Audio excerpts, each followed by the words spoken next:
అసలు పరాశరి పుట్టిన సంబంధించిన వివరాలు అన్నీ మనకి దొరుకుతున్నాయండి. అసలు ఎప్పుడు పుట్టారో ఏంటి నాకు తెలుసు. ఎట్లా అండి, ఎట్లా నిర్ణయించేవారు ఇది? హరిద్వార్ నుంచి మోనిచ్ అనే ప్రదేశం వెళ్తున్నా. మోనిచ్ అని ఉంది. వెళ్తుంటే దారిలో నాకు ఏమైందంటే ఆ కారు బెల్ట్ తెగిపోయింది. ఓకే. బెల్ట్ తెగితే పోదు కదా, అక్కడ దిగాం మధ్య రోడ్డులో. ఎండాకాలం చచ్చిపోతాను, ఆకలి. పొద్దున 8 బయలుదేరం, 12 ఆకలి. ఏదో హోటల్ తిందాం అనుకున్నాం, ఇక్కడే అయిపోయింది. ఎప్పుడు లేడు రోడ్డు మీద ఎండ మండి, ఇటుపక్క అడవి తప్ప ఏం లేదు. ఇట్లా చూస్తే ట్యాక్సీ వస్తుందో ఎవరైనా బస్సు వస్తుందో చూస్తాం. గంట చేసిన అయిపోయి రాదు. ఎవడో దూరంగా కట్టెలు బొమ్మ పోట్టుకొని పోతున్నాడు. అరిచి పరిగెత్తే వాడి దగ్గరికి వెళ్ళి ఇక్కడ భోజనం తగ్గుతుంది అది అంటే, ఇక్కడి నుంచి స్ట్రైట్గా వెళ్ళండి, అక్కడ ఒక భగవానుడు పెడతాడు అడిగండి అన్నాడు. అది ఏదో బాగా సరే నడుచుకుంటూ వెళ్ళాం. ఆశ్రమం అక్కడ, దాన్ని విశ్వపురి ఆశ్రమం అంటారు. విశ్వపురి ఆశ్రమం. ఆ విశ్వపురి ఆశ్రమంలో అన్ని ఋషుల యొక్క విగ్రహాలు పెట్టారు. ఎంతమంది ఋషులు ఉన్నారో అంతమంది పెట్టారు. మేము వెళ్తుంటే అక్కడ ఇంత కాలం ఉంది, మురికాల దాటిపోవాలి. మురికాల దాటి వెళ్ళినప్పుడు ఒక విగ్రహం ఇలా ఉల్టా వేసింది. వేస్తుంటే దాని మీద నడిచి వెళ్ళిపోతున్నారు. ఓకే. వెళ్తున్నారు. మేము కూడా వెళ్ళాం. ఇలా వచ్చామంటే వాడికి తెలుగు రాదు, మాకు హిందీ సరిగ్గా రాదు. ఏదో డబ్బులు ఇచ్చి భోజనం పెడితే వాడు ఏదో అన్నం కిచిడి ఏదో పెట్టాడు, ఏదో తిన్నా, ఏదో గడ్డి పెట్టాడు, గడ్డి తిన్నా. నాకే అందరూ కూర్చున్నా. ఎండ కదా, రెస్ట్ తీసుకుందంటే 3 బయలుదేరాం అనుకున్నాం. నేను ఇలా కూర్చున్నా వాసాల్లో. కూర్చొని ఇలా చూస్తుంటే నా చూపు ఆ విగ్రహం పడింది, పరాశరుడి విగ్రహం మీద. అది ఏమిటో తెలియదు కానీ అందరూ వశిష్ఠ మహర్షి ఉన్నాడు, విశ్వామిత్రుడు ఉన్నాడు, సౌనకమ్మ ఉన్నాడు, అన్నీ ఉన్నాయి ఇక్కడ. కణ్వ మహర్షి ఉన్నాడు. ఏంటి పరాశరుడితే ఇంత గొప్పవాడు. వ్యాసుడికి తండ్రి, వ్యాస మహర్షి తండ్రి వ్యాసుడు. పరాశర హారశాస్త్రాన్ని అద్భుతమైనటువంటి జ్యోతిశాస్త్రుడు. ఆయనది లేదు అంటే అడిగాను ఆయన్ని, మరొక మాలన్నాయి అన్నాడు. ఏసా అంటే మెరుకు ఉన్నాయి, ఇక్కడ వంట చేసామని నాకు తెలియదు పో అన్నాడు. అంటే 2-3 కూలీలు తీసుకొచ్చి అది తిప్పి వేసి ఆ బోర్డంతా కడిగేసా.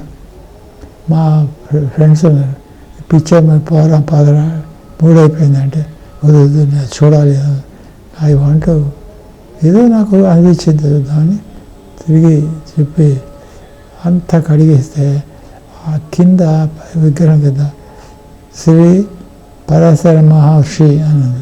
ఓకే. అమ్మో అనిపిస్తున్నాడు. ఏంటంటే ఒళ్ళు కదలిచ్చిపోయింది. మీరు దేవుణ్ణి పూజిస్తారు, అప్పుడు ఆ విగ్రహం తెలితే మీకు ఎలా ఉంటుంది. అలా పరాశర మహర్షిని ఈ చిన్న బురద కాలువ దాడడానికి బురదలో వేశారు చెప్పి అది తీయించి శుభ్రంగా గడ్డి తీసుకొచ్చి తిడిపోయి వాడికి 10 రూపాయలు ఇచ్చి బాగా కడిగించి తీసి ఆయన అడిగాను. ఆయన వచ్చాడు తర్వాత సోమవారం. ఆ స్వామిని అడిగాను, అంటే మీకేం అభ్యంతరం అయితే లేకపోతే ఈ విగ్రహం నాకు ఇవ్వండి, తీసుకెళ్తాను. ఓకే. మీకు కావాలంటే డబ్బులు ఇస్తాను, మీకు ఎంత కావాలో చెప్పండి. ఇక్కడి నుంచి పూజకు పల్ల బయట పడలేదు.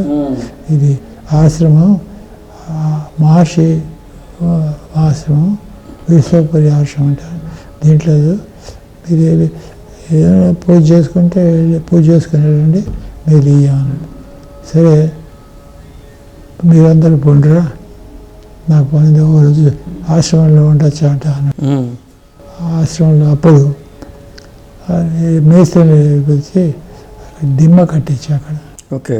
దిమ్మ కట్టిస్తే ఈ 2 కాళ్ళు లేవు విగ్రహానికి. అందుకని ఆ 2 కాళ్ళు లేకపోతే ఇంతవరకే ఉంది. 2 కాళ్ళు లేవు. అదే అందుకని డిసెంబర్ 27, 2015 అప్పుడు తీసుకున్నది. మామూలుగా ఆయన కాలం ఎప్పుడండి? పరాశరుడి కాలం. పరాశరుడి కాలం. వ్యాసుడి తండ్రి అంటే వ్యాసుడు ఏ కాలం ఉన్నాడు దానికి అంతే అంతే. ఇప్పుడు వ్యాసుడు అనేది పదవి అంటే చెప్తారు. ఇప్పుడు కాబట్టి మన్వంతరాల్లో మనం దాటుకుంటూ వెళ్ళాల్సి వస్తుంది. ఇప్పుడు ఈ మన్వంతరంలో ఈ వచ్చిన కృష్ణ ద్వైపాయనుడికి తండ్రి. అంతే అంతే అంతే అంతే తెలుసు. అయిపోయింది. తర్వాత కాళ్ళు లేకపోయినా సరే చెప్పి ఇలా చక్కగా అందంగా ఉండేట్టుగా కాళ్ళు తెలిసినట్టు బస్ట్ మాత్రం అంటే మార్గశిర బహుళ విధి అనేది భోజరాజీవంలో ఉందండి. భోజరాజీవం రాసిన దాంట్లో